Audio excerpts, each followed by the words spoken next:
world's richest man. This one wasn't easy to swing, but it's lasted for long enough that we think there'll be popes for a long time coming. I'm turning it over to Agent now, who will lead this lesson on Pope Benedict the 16th. Chairman out. Pope Benedict the 16th is best known as the guy who was pope for a couple of years and then decided he didn't want to be anymore, so now we have a new guy who people call socialist. He's also famous for his role in the film franchise Star Wars. What most people don't realize about him is that he's way scummier than you imagined, and purposefully hides that to try to fade into obscurity. We're here to make sure that doesn't happen. Pope Benedict XVI was born in 1927 as Joseph Aloysius Ratzinger in a German region called Bavaria. His dad was a cop, but he got fired by the Nazis because he was staunchly anti-Nazi. Subsequently, the family was forced to move around the countryside to hide from mobs of brown shirts. In 1932, when he was 5 years old, a young Ratzinger joined his family in attending a parade led by Michael von Faulhaber, the Archbishop of Munich, who later helped Hitler sign the Reichskonkordat, but we'll get into that in another episode.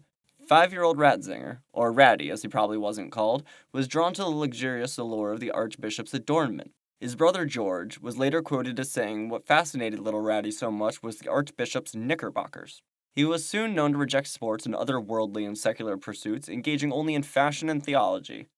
Ever since he had seen the Archbishop, he was determined to become a cardinal in the Catholic Church so that he could also get swagged out. Being the youngest son of a disgraced Bavarian cop in hiding during the Nazi regime didn't provide many other opportunities for the boy. The Nazi government directly affected Ratzinger for the first time in 1941 when they took his 14-year-old cousin with Down syndrome away for therapy. The family was soon informed that the cousin was found to be dead.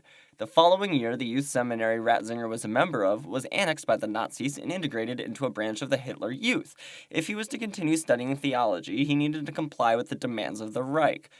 So he did what any ethical person would do. He withdrew from the organization and studied the Bible on his own, learning the values of, oh no, I'm just kidding, he totally joined up with the Hitler Youth. And when he turned 18, he joined up with the Nazi army and served for several years, until about a week before the end of the war, when he tried to desert, but was found in his village by the American army and interred as a POW for a short time.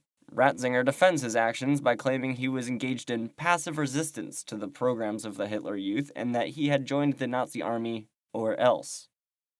Because he's a coward. After getting his equivalent high school education, Ratzinger moved on to getting his undergraduate and graduate degrees in theology.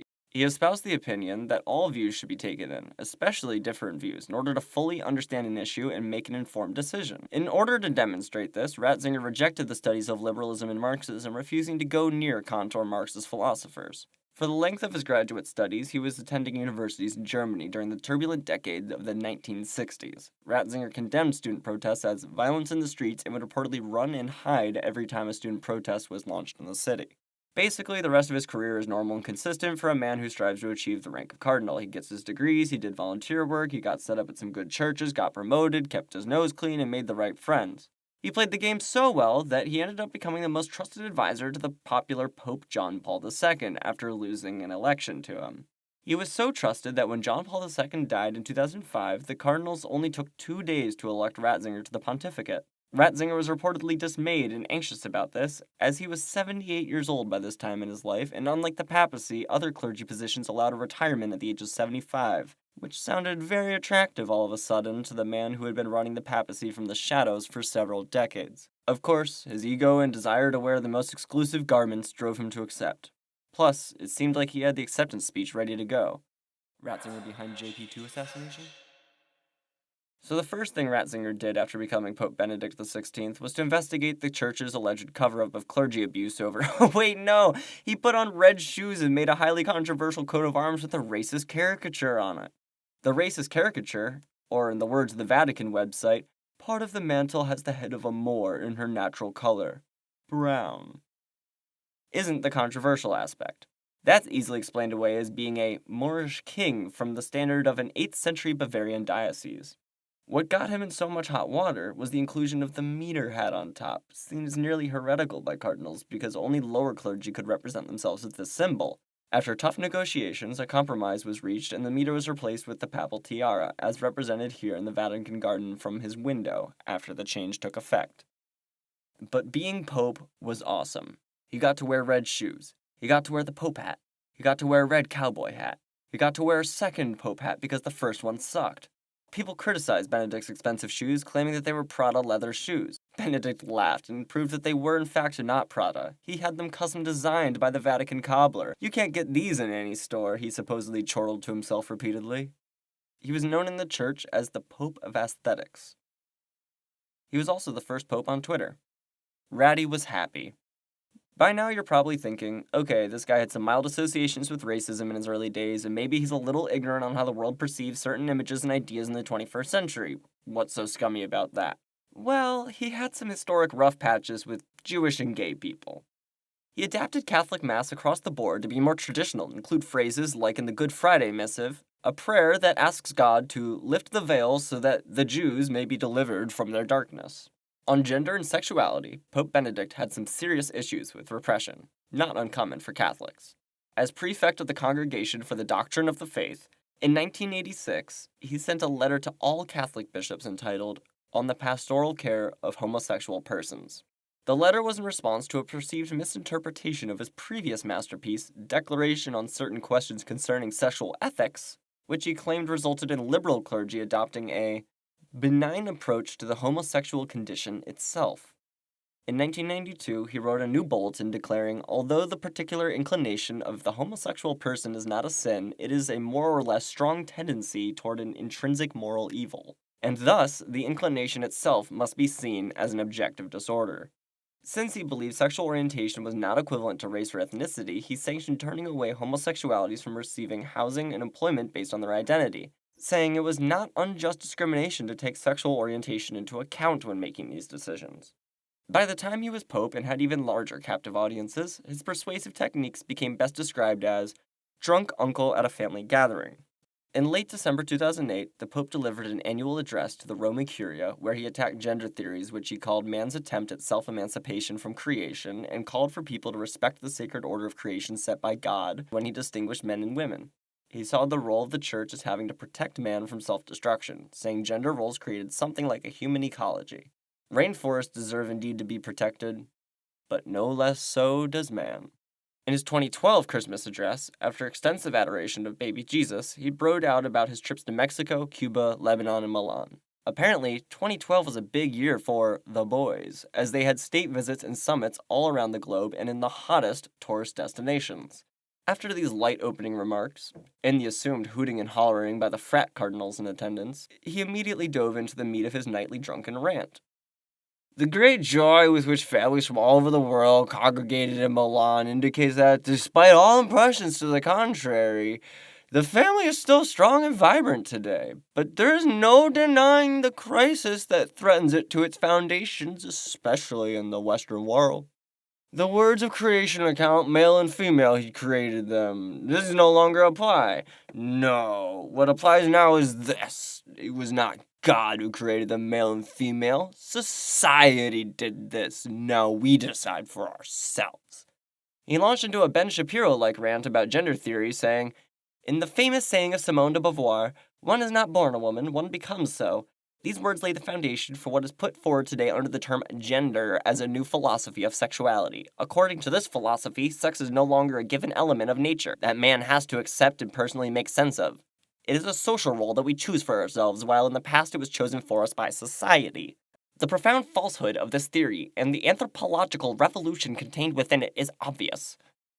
As it continues, he discusses how if gay people just knew how good God was, they'd get over their silly inclinations and self-indulgences. From the way he words it all, he makes it seem that the only thing holding him back from rampant homosexual behavior is self-discipline. What's going on, Ratty Boy? Besides actually standing up for immigrants and refugees around the world every once in a while, he also indulged himself in proliferating the AIDS epidemic in the African continent. While he started doing this through his influence over Pope John Paul II, Pope Benedict XVI was vehemently opposed to any condoms, especially for Africans. He concluded that if you gave the Africans the condoms, they would be irresponsible and spread somehow even more AIDS. If Africans do not help, the problem cannot be overcome by the distribution of prophylactics. On the contrary, they increase it. The solution must have two elements. Firstly, bringing out the human dimension of sexuality, that is to say, a spiritual and human renewal that would bring with it a new way of behaving towards others, and secondly, true friendship offered above all to those who are suffering, a willingness to make sacrifices and practice self-denial, to be alongside the suffering. Basically, he thinks that if you're struggling with not having sex because you could transmit HIV, you should go see what homeless people have to put up with, and then you should shut the hell up about it. Did you know that the Pope can pardon excommunicated members? He can. We'll cover why in a later video. All you need to know is that Pope Benedict XVI tried to get the Suicide Squad together or something, and pardoned 4 illegitimate and anti-Semitic bishops who had formed a splinter cell in the Catholic Church preaching their hate doctrine. I want to assemble a task force of the most dangerous people on the planet. They're bad guys. Worst of the worst. Benedict's buddy we're going to focus on is named Robert Williamson. Williamson was excommunicated after being found criminally guilty of Holocaust denial in Germany. Most of his beliefs are the standard anti-Semitic conspiracies like Holocaust denial, 9/11, and even the London train bombings. However, he does stand out by being the first person I've ever seen convincingly condemn Jewish people while defending the state of Israel. I was attacking the enemies of our Lord Jesus Christ, and that includes Jews as well as communists and Freemasons. Anti-Semitism means many things today. For instance, when one criticizes the Israeli actions in the Gaza Strip. The Church has always understood the definition of anti-Semitism to be the rejection of Jews because of their Jewish roots. This is condemned by the Church. Williamson hated the film The Sound of Music, which on his blog he called soul-rotting slush and described as literal pornography. He hated the way that it seemed to buck his notions of good, old-fashioned Austrian values. He seems to take issue with the Baron von Trapp trying to flee the Anschluss and the forced servitude of Nazi Germany. Some gems include the times when his sexual frustration overpowers his film criticism. Firstly, Julie Andrews is nice, of course, but she is too high-spirited to be a nun, of course. For instance, she dances over the Austrian mountain meadows in springtime, of course, waving her arms around and singing, presumably to the grass. The hills are alive with the sound of music. The hills seem unmoved, but they do look beautiful. As does Julie Andrews. Of course. We know she would wear perfume and makeup to go jogging. She even looks cute when she prays. In fact, who would not pray when it makes you look so especially cute? His analysis of the film mostly centers around the thesis that The Sound of Music is a metaphor for the Catholic Church's sinful acceptance of homosexuality, grief over Princess Diana, and the New World Order. He does, however, close on an exceptionally strong salesman's note with, "The seminary is nevertheless providing, as per the enclosed flyer, a wide variety of VCR tapes. Contradiction? Not quite. These tapes are instructional rather than entertaining, and well used, they should make an accessible wealth of Catholic truth and beauty. However, note the new address at which to order either audio or video tapes. This is because, to get the new material out, we have brought in professional help, only not resident in Winona. Note in particular the offer of a free 30-minute videotape. Anything honest to get real Catholicism back into circulation. Not all Nazi sympathizers and repressed homosexuality, though. He also loved clarinet music and cats, even getting courtesy cats from foreign countries when he would make a visit. So that's Little Ratty and the story of how he grew up to accidentally become Pope, and how he's okay with no longer being Pope, even though it means he can't wear red shoes anymore. So long, farewell, I'll be to saying adieu. Adieu, adieu, to you and you and you.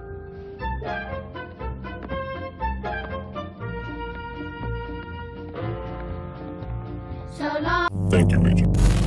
To our new agents in training, consider donating to our Patreon to keep our base of operations up and running and to deliver new content on a weekly basis for your consumption and education. Chairman out.